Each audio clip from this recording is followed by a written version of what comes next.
Can you believe how much domination they had tonight, though? Very surprised. We all thought, I mean, everyone must have thought that United would have put up a bigger fight than they did tonight. I know they're up against it after 10 or 11 seconds from conceding an early goal, but we all expected some sort of reaction from United in the second half, even when they were 2-0 down. It never came. It was such a flat performance, and Spurs were dominant all over the park. And Eric said it there, from start to finish, which is a surprising thing from a Manchester United point of view, because with the players that they had and have in their team, you'd expect a lot more. And Jose will be so angry tonight. We talked about money before the game, didn't we, and how much teams have spent, but United have got what would be probably more valuable individuals, but in terms of team, Tottenham are a better team.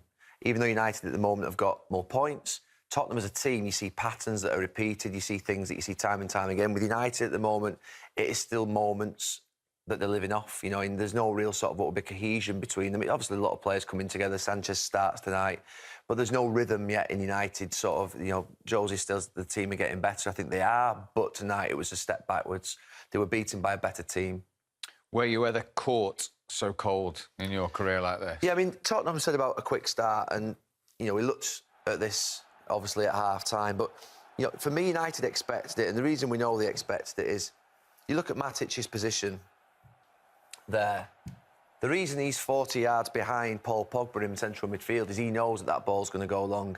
And I just think when he's there, he can allow his back four just to drop off as a back four. He can go up for that first ball. So I think the first mistake is that Jones gets a little bit brave. But you said at half-time, the first thing you told as a defender when you're 10, 11, 12, 13, 14, 15, win your first header, win your first tackle, make sure you put that message into your centre forward. And to be fair, Harry Kane's had a right good run at him, and he's done him in the first minute, and he actually bullied him the whole half. He had him exactly where he wanted him.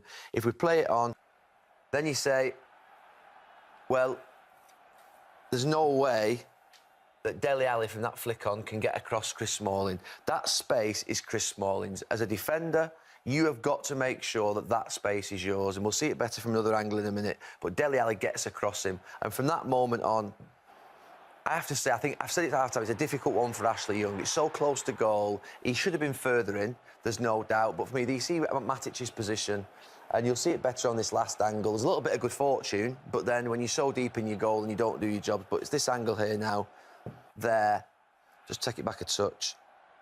There's no way Chris Smalling's got 2 or 3 yards on Dele Alli.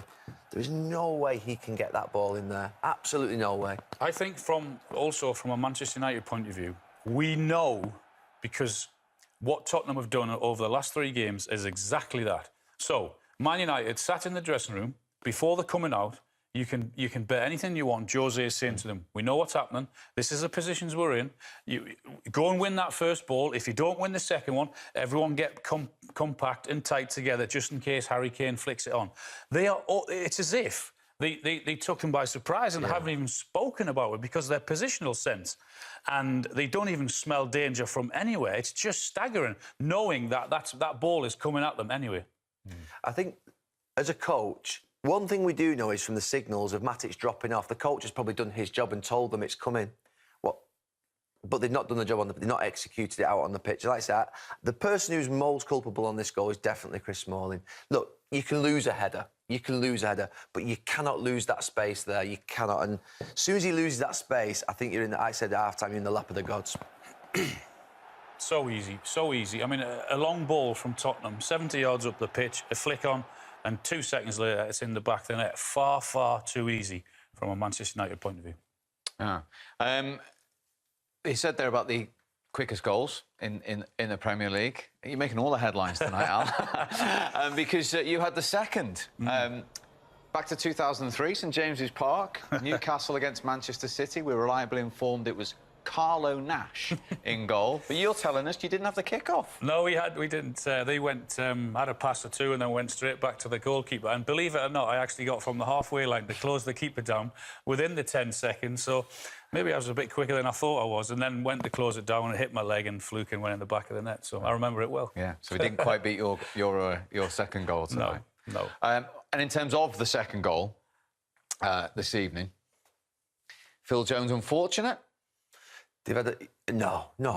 Absolutely not. 3 own goals. I must admit, I've always been harsh on own goals. You know, you see a lot of those ones where the defender sticks the leg out and you say, "Oh, it was a deflection. He was unlucky." Absolutely not. Absolutely not. How could he have avoided this? Very early in my days at United, Peter Schmeichel used to say, if there's a shot from 25 yards and you're at the edge of the box, stand still. Don't open your legs. Don't lift your leg up. Don't throw. Stand still. I'll save most shots from 25 yards. The minute you deflect it, I'm dead. So it absolutely was drilled into us. It's a level of composure. It's a training exercise. Don't throw your leg at it. You're tempted all the time as a defender to want to get involved, but your goalkeeper's going to save most of these. He wasn't 25 yards out, to be fair, was he? But in terms of Phil Jones here, this is obviously, he just can't sort his feet out. And I said at half-time, you've got to be slowing your mind as a defender when it's all quick. And Phil Jones's mind sometimes is just, there's too much going on and he just gets a little bit rash. If the ball's coming at him from 2 or 3 yards, that's understandable. But he's got a good, I don't know, what is it, 20 yards to see that ball, 15, 20 yards to sort his feet out. He just goes with it completely with the wrong foot. What's up with clearing that with your left foot? That is a simple skill to do for a defender, to clear that with your left foot instead of going with your right foot. I mean, it's a bad cross, wasn't it, actually? It was, yeah. I mean, he has ample time there to sort his feet out. He's got a good second and a half to sort your feet out quick and clear it with his left foot. Why he goes with it with his right foot, I don't know. But again, as a defender in the near post, John Terry was probably the best, I think, at getting in the near post and setting himself so that he wasn't on the move, he wasn't, doing all these sort of things. Get there early and set yourself, because you know there's a good chance it's going to come in there. And it's anticipation, it's making sure that you're composed. And Phil Jones, to be fair, I mean, it just summed up the back four's first half. They had a terrible first half. As a Manchester United player after a performance like that, is it all about how you respond and how you react now? Yeah, I mean, obviously that's the message that you'll hear from Manchester United players, but that's a disappointing night. Because there was a feel-good factor going into that game. They got Alexis Sanchez. It felt like there was a sort of a momentum building. They played well recently. They got good results. But that's a reality check of where they're at the moment.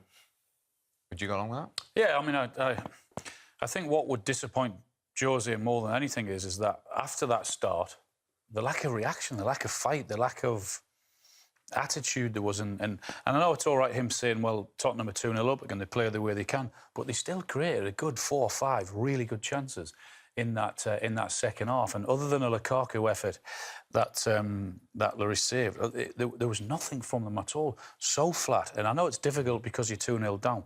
You still expect something. There was nothing there from Manchester United tonight, and that's a surprising thing because they have been on a good run. There's no idea, the lack of idea as well to try and get back into the game. Every time a substitution got made, it didn't feel like it got better.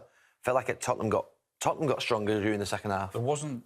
when you look at every single United player tonight, there wasn't one player you could come off and say, he did all right tonight, he did well. They were terrible, all of them. Yeah.